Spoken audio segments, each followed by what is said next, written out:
युग धर्म है, ये हमारा धर्म। हरे कृष्ण महामंत्र बोलिए, कृष्ण कृष्ण कृष्ण हरे हरे, हरे राम राम राम हरे हरे। हरे कृष्ण कृष्ण कृष्ण हरे हरे, हरे राम राम राम हरे हरे। दुनिया भर में इस मंत्र को जपते हुए कृष्ण भक्ति में लीन मंदिर से लेकर सड़कों तक आपको लोग नजर आ जाएंगे। कृष्ण के इस मंत्र में एक अलग ही जादू है जो हर किसी को अपनी तरफ खींच लेता है। हरे कृष्ण मंत्र के जाप में लोगों को इतना ज्यादा सुख मिलता है, सुकून मिलता है कि कुछ देर के लिए उन्हें दीन दुनिया की कोई खबर नहीं रहती। नमस्कार, मैं हूं आपके साथ रचना। बात करेंगे इस मंत्र से जुड़े आंदोलन के बारे में। जी हां, आपने सही सुना। इस मंत्र यानी हरे कृष्ण मूवमेंट के बारे में हम आपको आज बताएंगे। आज ये मंत्र इस्कॉन यानी international society for Krishna consciousness की एक अलग पहचान बन चुका है।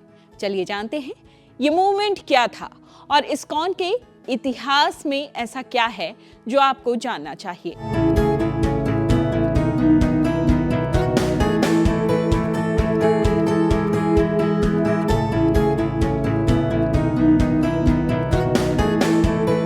सबसे पहले हम आपको बताते हैं कि इस्कॉन की स्थापना कैसे हुई। International society for Krishna consciousness यानी इस्कॉन को हरे कृष्ण मूवमेंट के नाम से भी पहचाना जाता है, जाना जाता है। इस सोसाइटी की स्थापना भक्ति वेदांत स्वामी प्रभुपाद ने की थी। इस सोसाइटी की स्थापना भक्ति वेदांत स्वामी प्रभुपाद ने साल 1966 में की थी। कोलकाता में जन्मे स्वामी प्रभुपाद कृष्ण के बहुत बड़े भक्त थे और हमेशा कृष्ण भक्ति में ही लीन रहते थे।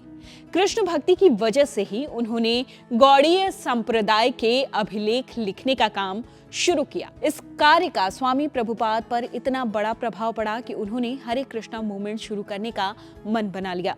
इसके बाद उन्होंने न्यूयॉर्क सिटी में इस्कॉन की स्थापना की। भक्ति वेदांत स्वामी प्रभुपाद ने संन्यास लेने के बाद पूरी दुनिया में हरे कृष्ण हरे राम का प्रचार प्रसार किया। चलिए जानते हैं कैसे हुई हरे कृष्ण मूवमेंट की शुरुआत। साल था 1965। भक्ति वेदांत स्वामी प्रभुपाद अकेले ही अमेरिका की यात्रा पर निकल गए। न्यूयॉर्क शहर पहुंचने के बाद प्रभुपाद ने अपने हरे कृष्ण मूवमेंट को स्थापित करने के लिए 1 साल अकेले खूब संघर्ष किया। उन्हें जहां भी अवसर मिलता व्याख्यान शुरू कर देते। प्रभुपाद ने फिर भी दुनिया भर में भागीदारी के लिए एक आध्यात्मिक समाज की स्थापना की। उन्होंने इसे international society for Krishna consciousness यानी इस्कॉन का नाम दिया। इस तरह अमेरिका में हरे कृष्ण मूवमेंट की शुरुआत हुई। आज दुनिया भर में इस्कॉन में 400 से अधिक मंदिर, 40 ग्रामीण समुदाय और 100 से अधिक शाकाहारी भोजनालय चलते हैं। चलिए जानते हैं कि इस्कॉन का उद्देश्य क्या है। इस्कॉन का उद्देश्य है कि इसके जरिए देश दुनिया के लोग ईश्वर से जुड़ सकें और वो आध्यात्मिक समझ, एकता और शांति का लाभ प्राप्त कर सके। इस्कॉन वेदों और वैदिक ग्रंथों की शिक्षाओं का पालन करता है।